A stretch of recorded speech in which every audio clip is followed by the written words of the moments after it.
कल्पना कीजिए कि आप एक बहुत ही लंबी और एकदम सीधी सड़क पर एक गाड़ी चला रहे हैं, बहुत तेज रफ्तार में। हाँ बिल्कुल। और ड्राइविंग सीट पर बैठकर स्टीयरिंग को कसकर पकड़ना, उसे हल्का सा घुमाना और गाड़ी का तुरंत उसी दिशा में मुड़ जाना।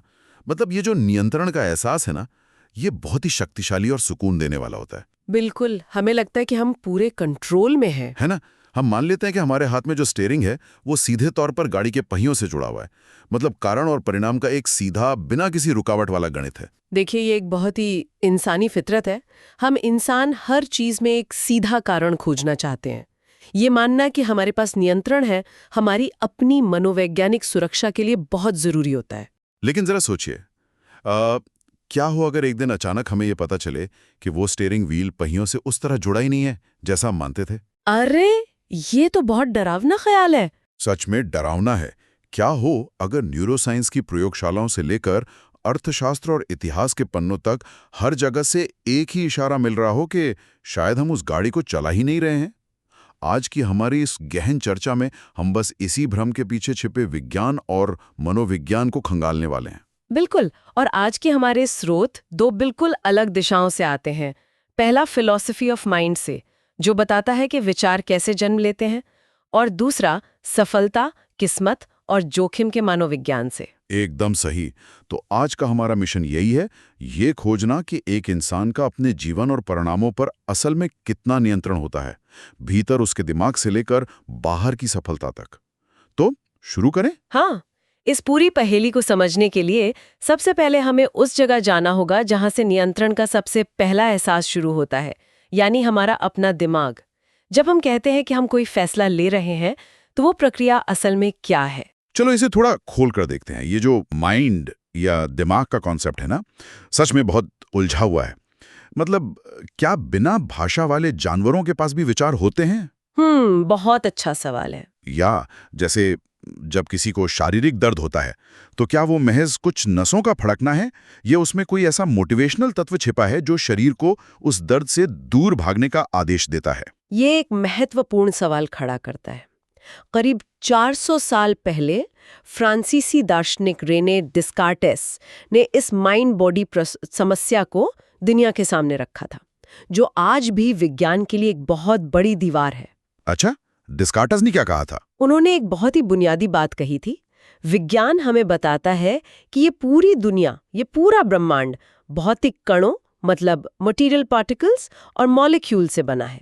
ये कण भौतिकी के सख्त नियमों का पालन करते हैं। और इंसानी शरीर भी तो उन्हीं भौतिक कणों और रसायनों का ही एक ढांचा है ना? ठीक, लेकिन डेकार्ट्स का सवाल ये था कि इस पूरी तरह से भौतिक दुनिया में, जहां हर चीज का एक वजन है, एक आकार है, वहां अपराध बोध, गर्व या ताजे कटे हुए घास की महक जैसे गैर भौतिक अनुभव कैसे पैदा हो सकते हैं? वाह, सोचने वाली बात है। हाँ, ये अमूर्त भावनाएं हमारे मस्तिष्क के उन जैविक न्यूरॉन से कैसे जन्म लेती हैं, जो खुद सिर्फ रसायनों और बिजली के सिग्नल से बने हैं। इसको समझने के लिए ना एक टीवी रिमोट का उदाहरण लेते हैं। हाँ, बताइए। हम रिमोट का बटन दबाते हैं, इंफ्रारेड सिग्नल जाता है और टीवी चालू हो जाता है। ये एक पूरी तरह से भौतिक प्रक्रिया है।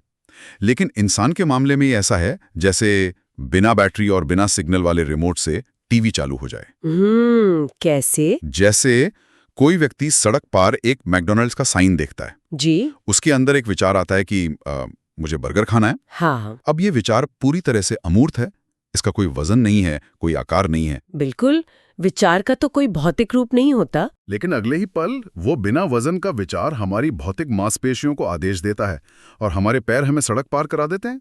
मतलब एक गैर भौतिक इच्छा ने एक भौतिक शरीर को कैसे धक्का दिया।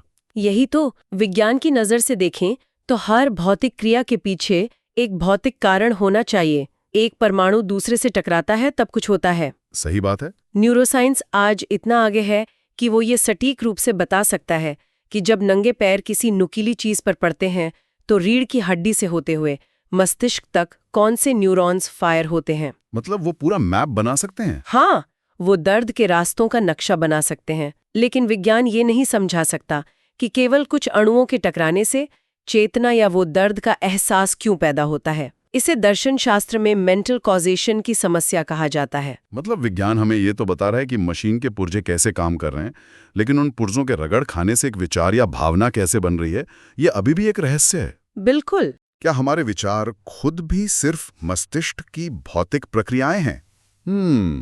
अगर विचार सिर्फ रसायनों का रिसाव है, तो फिर हमारे फैसलों पर हमारा सचेत नियंत्रण कहाँ रहा? ये एक ऐसा विरोधाभास है जो इस बात पर सवाल खड़ा करता है कि क्या चेतना का कोई स्वतंत्र अस्तित्व है भी या नहीं। हम मानते हैं कि हमारी इच्छाएं हमारे न्यूरॉन्स को फायर होने के लिए मजबूर करती हैं, लेकिन अगर वे इच्छाएं खुद उन न्यूरॉन्स की गुलाम हैं तो नियंत्रण का पूरा भ्रम ही टूट जाता है। बिल्कुल, नियंत्रण की पूरी धारणा ही डगमगा जाती है। ठीक है, चलिए इसे विस्तार से समझते हैं, एक अलग नजरिए से। अगर हम अपने खुद के हाथ पैरों को उठाने की पीछे का विज्ञान और अपने विचारों को पूरी तरह नहीं समझ सकते, तो हम ये कैसे मान लेते हैं कि बाहर की दुनिया में जो कुछ भी हो रहा है वो हमारे नियंत्रण में है? मतलब हमारी सफलता और करियर जैसी चीजें। हाँ, हमारी सफलता, हमारी वित्तीय स्थिति, ये सब। यहीं से हमारी ये चर्चा एक बहुत ही व्यवहारिक मोड़ लेती है। बाहरी नियंत्रण का भ्रम। बाहरी दुनिया तो और भी ज्यादा जटिल है। वहां 7 अरब अन्य लोग हैं, अनंत परिस्थितियां हैं और ऐसी शक्तियां काम कर रही हैं जिन पर किसी एक व्यक्ति का कोई जोर नहीं है। एकदम सही। जब हम सफलता को पूरी तरह से व्यक्तिगत मेहनत का नतीजा मान लेते हैं, तो हम किस्मत और जोखिम के एक बहुत बड़े गणित को नजरअंदाज कर रहे होते हैं। हाँ, और यहाँ कहानी सच में बहुत दिलचस्प हो जाती है। जब भी सफलता और कड़ी मेहनत की बात आती है ना, तो बिल गेट्स का नाम सबसे पहले लिया जाता है। बिल्कुल, उनकी मेहनत और बुद्धिमत्ता पर कोई शक नहीं है। कोई शक नहीं है। लेकिन जब हम उनकी कहानी के शुरुआती पन्नों को पलटते हैं, तो 1968 की एक घटना सामने आती है। सियाटल के पास एक लेक साइड स्कूल था, जहां बिल गेट्स पढ़ते थे। और उस स्कूल में बिल डगलिन नाम के टीचर थे, जो द्वितीय विश्व युद्ध में नेवी के पायलट रह चुके थे और गणित पढ़ाते थे। उनका नजरिया अपने समय से बहुत आगे था। उन्होंने क्या किया था? पाती चरण में थी। और हमारे श्रोताओं को ये याद रखना जरूरी है कि हम 1968 की बात कर रहे हैं। उस दौर में बड़ी यूनिवर्सिटीज तक के पास एडवांस्ड कंप्यूटर नहीं होते थे। हाँ, वो तो कमरे के आकार की मशीनें हुआ करती थीं। बिल्कुल। लेकिन बिल डगल ने स्कूल के मदर्स क्लब से गुजारिश की कि वे अपनी सेल से मिले $3000 का इस्तेमाल करके एक टेलीटाइप मॉडल 30 कंप्यूटर लीज पर लें। ये कोई मामूली फैसला नहीं था। ये कंप्यूटर स्कूल के नियमित पाठ्यक्रम का हिस्सा भी नहीं था। उस समय एक हाई स्कूल में ऐसी मशीन का होना लगभग असंभव सी बात थी। बहुत बड़ी बात थी। और इसी असंभव सी बात ने 13 साल के बिल गेट्स और उनके दोस्त पॉल एलन को देर रात तक उस मशीन के साथ प्रयोग करने का वो मौका दिया जो दुनिया में शायद ही किसी और बच्चे के पास था। अब यहाँ थोड़ा सा गणित देखते हैं जो इस घटना की गंभीरता को समझाता है। 1968 में दुनिया में करीब 303 मिलियन हाई स्कूल की उम्र के छात्र थे। 303 मिलियन बहुत बड़ा नंबर है। हाँ, और उन 303 मिलियन में से लगभग 18 मिलियन अमेरिका में रहते थे। उनमें से करीब 2,70,000 वॉशिंगटन स्टेट में थे और सिएटल इलाके में 1 लाख से थोड़े ज्यादा। और उन 1 लाख छात्रों के उस छोटे से घेरे में से केवल 300 छात्र उस लेक साइड स्कूल में पढ़ते थे। मतलब 303 मिलियन से शुरू होकर हम सिर्फ 300 पर आ गए। इसका सीधा सा मतलब है कि 1 मिलियन छात्रों में से सिर्फ एक छात्र 1 in a million उस स्कूल में पढ़ रहा था जिसके पास कंप्यूटर था। और बिल गेट्स संयोग से उन 300 में से एक थे। बिल्कुल। खुद गेट्स ने 2005 में कहा था, अगर लेक साइड नहीं होता तो माइक्रोसॉफ्ट नहीं होता। गेट्स को जो शुरुआती बढ़त मिली वो उस 1 मिलियन में एक वाली किस्मत का शुद्ध परिणाम थी। लेकिन जहां किस्मत का इतना बड़ा दखल होता है, वहां उसका एक और बहुत ही खतरनाक जुड़वा भाई भी होता है। कौन? जोखिम, जो अक्सर इतिहास के पन्नों से गायब कर दिया जाता है। लेक साइड स्कूल की एक और कहानी है जो शायद ज्यादातर लोगों ने नहीं सुनी होगी। अच्छा, बिल और पॉल एलन के अलावा भी कोई था क्या? हाँ, वहां एक तीसरा लड़का भी था, केंट इवेंस। केंट इवेंस, इनके बारे में तो मैंने ज्यादा नहीं सुना। केंट इवेंस बिल गेट्स के सबसे करीबी दोस्त थे। गेट्स के ही शब्दों में केंट उस क्लास का सबसे होनहार छात्र था। उन्होंने मिलकर स्कूल के क्लास शेड्यूल की एक बहुत ही जटिल समस्या को सुलझाने के लिए एक पूरा कंप्यूटर प्रोग्राम लिख डाला था। वाओ, हाई स्कूल में? हाँ, केंट में एक कॉर्पोरेट लीडर वाली महत्वाकांक्षा थी। वो स्कूल में भी एक वकील की तरह बड़ा सा ब्रीफकेस लेकर चलता था। वे दोनों भविष्य में सीईओ बनने के सपने देखते थे। केंट आसानी से माइक्रोसॉफ्ट का संस्थापक भागीदार बन सकता था। तो फिर हुआ क्या? वो पीछे कैसे रह गया? हाई स्कूल खत्म होने से ठीक पहले पहाड़ पर चढ़ने के दौरान एक दुर्घटना में केंट इवांस की मौत हो गई। ओहो, ये तो बहुत ही दुखद है। हाँ, पहाड़ पर जान गंवाने की संभावना भी लगभग 1 मिलियन में एक ही होती है। केंट ने जोखिम का वो 1 in a million हिस्सा झेला। देखिए, यहाँ बात सच में बहुत दिलचस्प हो जाती है। मुझे यहाँ थोड़ी आपत्ति है। कैसी आपत्ति? मतलब ये कहानी दुखद है, लेकिन अगर हम हर चीज को किस्मत और जोखिम के तराजू पर तौलने लगेंगे, तो क्या हम बिल गेट्स की मेहनत और उनके विजन को कम नहीं आंक रहे हैं? क्या ये कहना सही है कि सफलता और विफलता बस लॉटरी के टिकट हैं? अगर हम इसे बड़ी तस्वीर से जोड़ें, तो बात ये नहीं है कि मेहनत मायने नहीं रखती। बिल गेट्स की मेहनत असाधारण थी, लेकिन इस दुनिया का सच ये है कि 100% प्रयास किसी भी तरह 100% परिणाम की गारंटी नहीं दे सकता। क्योंकि दुनिया बहुत जटिल है। बिल्कुल, दुनिया एक बहुत ही जटिल प्रणाली है।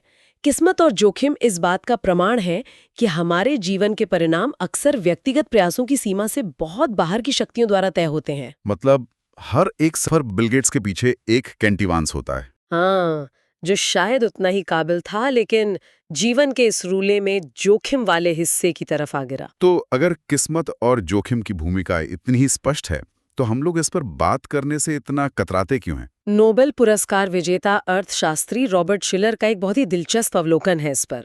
उनका कहना है कि सफल परिणामों में किस्मत की सटीक भूमिका मापना बहुत मुश्किल है। हाँ, कोई मीटर तो है नहीं किस्मत नापने का। और दूसरी बात, किसी की सफलता को किस्मत का नाम देना बहुत रूखा या कहें रूड लगता है।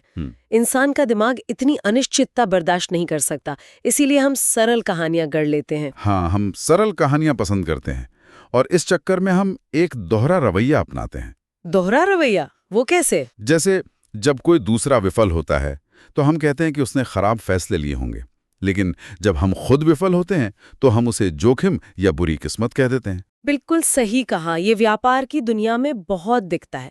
फोर्ब्स मैगजीन कभी उन समझदार निवेशकों को कवर पे नहीं छापती जो सही फैसला लेकर भी जोखिम के कारण हार गए। हाँ, वो तो हमेशा चमकती हुई सफलता ही दिखाते हैं। इसे इतिहास के उदाहरणों से समझना बहुत आसान है। कॉर्नेलियस वैंडरबिल्ट ने अपना एम्पायर खड़ा करने के लिए हर कानून तोड़ दिया। आज इतिहास उसे एक महान विजनरी मानता है। लेकिन अगर वो हार जाता तो? अगर वो हार जाता तो उसे एनरॉन जैसी कंपनियों के घोटालेबाजों की तरह एक अपराधी माना जाता। सफलता ने उसके गैर कानूनी काम को महान बना दिया। और बेंजामिन ग्राहम का उदाहरण भी तो है, जिन्हें वैल्यू इन्वेस्टिंग का पितामह कहा जाता है।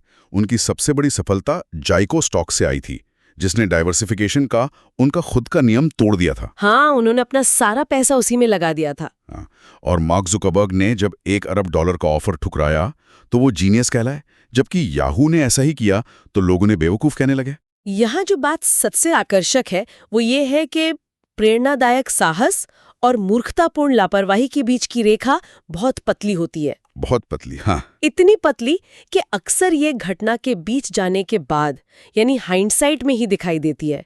परिणाम आने के बाद हम अपने हिसाब से कहानी गढ़ लेते हैं। तो इस सब का मतलब क्या है? इतनी सारी बातों का निचोड़ क्या है? NYU के प्रोफेसर स्कॉट गैलोवे की एक बात याद आती है, कुछ भी उतना अच्छा या बुरा नहीं होता जितना वो दिखता है। क्या बात है? खुद बिल गेट्स ने भी कहा था कि सफलता एक घटिया शिक्षक है।